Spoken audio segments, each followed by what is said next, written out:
여러분 안녕하세요. 내가 본 파리 위그노의 길을 따라의 저자 진병철입니다. 오늘 위그노의 길 해설 세 번째 순서인데요.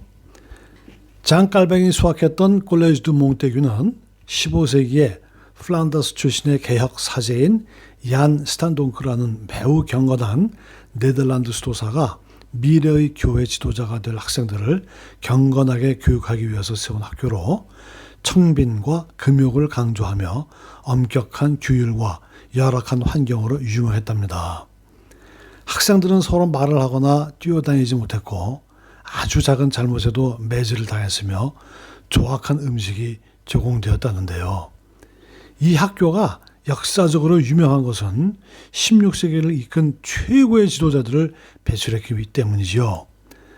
당대 최고의 기독교 인문주의자였던 로테르담의 에라스무스가 1495년에 이곳에서 공부했고, 장깔뱅은 에라스무스가 이곳을 떠난 지 28년 후인 1523년에 14살의 나이로 이곳에 와서 라틴어와 인문학을 공부했으며, 후에 예수회를 창시하면서 깔뱅과 각을 겨루게 되는 이그나티우스 로열라도 1528년에 입학하여 공부했지요.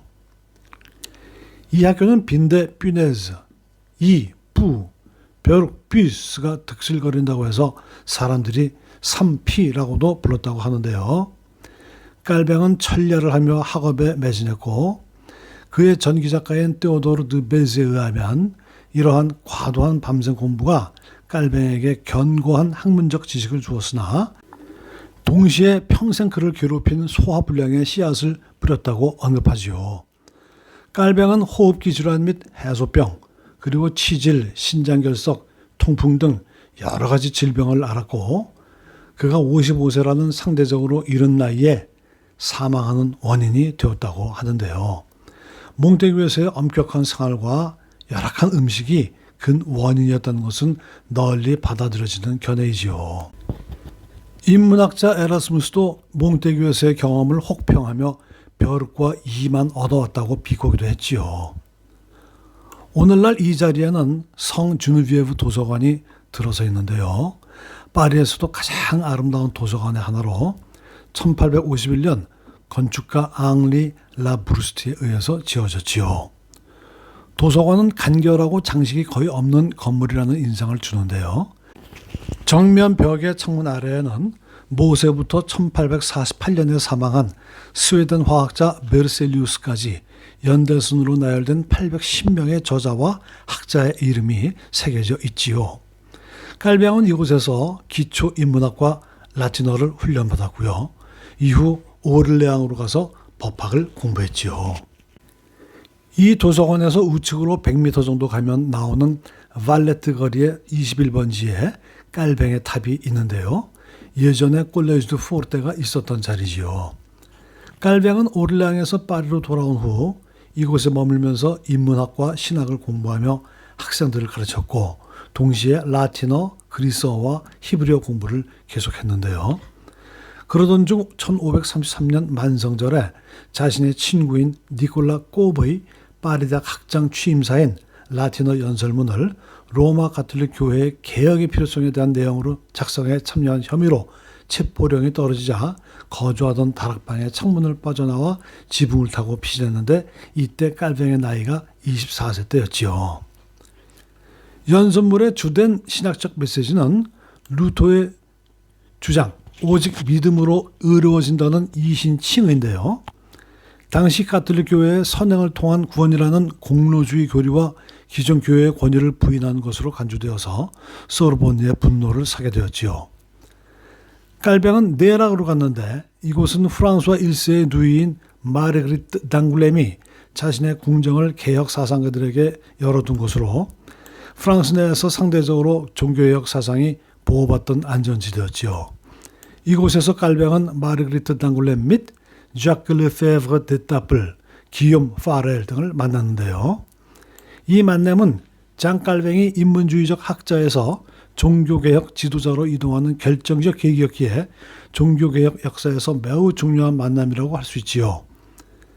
만남의 중요성을 조금 더 살펴보면요. 첫째, 마르그리트 당글렘은 프랑스와 1세의 누이이자 나바르 왕국의 앙리 달브레 왕의 왕비로서 자치령 성격의 내락 궁정을 주도적으로 운영하며 지적 수준과 예술적 지원, 영적 지도자로서 실질적인 여왕의 역할을 수행하면서 개혁 사상가들을 보호한 후원자 중재자로서 깔뱅에게 신변의 안전과 사상적 자유 공간을 제공했지요.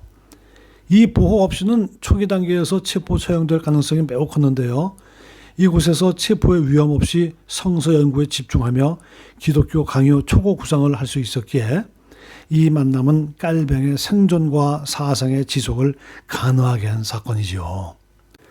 둘째, 내락은 단순한 피신처가 아니라 다양한 스펙트럼의 개혁 사상이 교류된 용광로이자 프랑스 인문주의적 개혁 네트워크의 교차점이었지요. 왜냐하면 성서 원문 연구와 내적 신앙을 강조한 자크 르페브르 데타블은 당시 프랑스 인문주의와 성경 중심 개혁 사상의 대부로서 가톨릭 교회의 전통보다 성경의 권위를 강조하여 그 역시 파리 소르본 대학 신학부로부터 이단으로 몰려서 생명의 위협을 받고 당굴렘의 보호를 받고 있던 중 피신해 온 짱깔뱅에게 성서 중심주의와 신학 방법론을 계승했지요.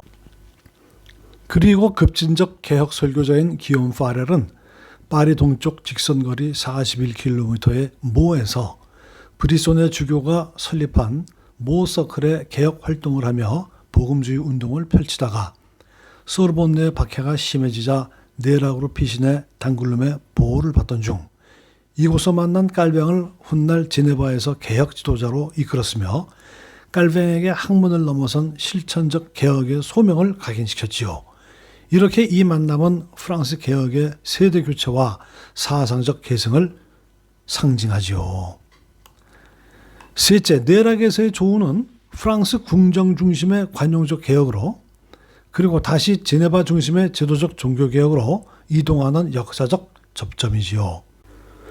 조금 크게 그림을 그려보면 독일 비텐베르그에서 시작된 종교개혁의 엔진이 가동되어 프랑스 모 서클을 격려하여 내락의 마르그리트 궁정에서 사상적 재정비를 하는 환승이 일어나고 기독교 강요의 초판을 출판하여 개혁주의 신학의 설교들을 완성한 바젤 정거장을 거쳐서 그 설계도대로 개혁주의 도시라는 실제 건물을 지어올린 최종역 제네바로 출발하는 개혁주의 정통을 구축하지요.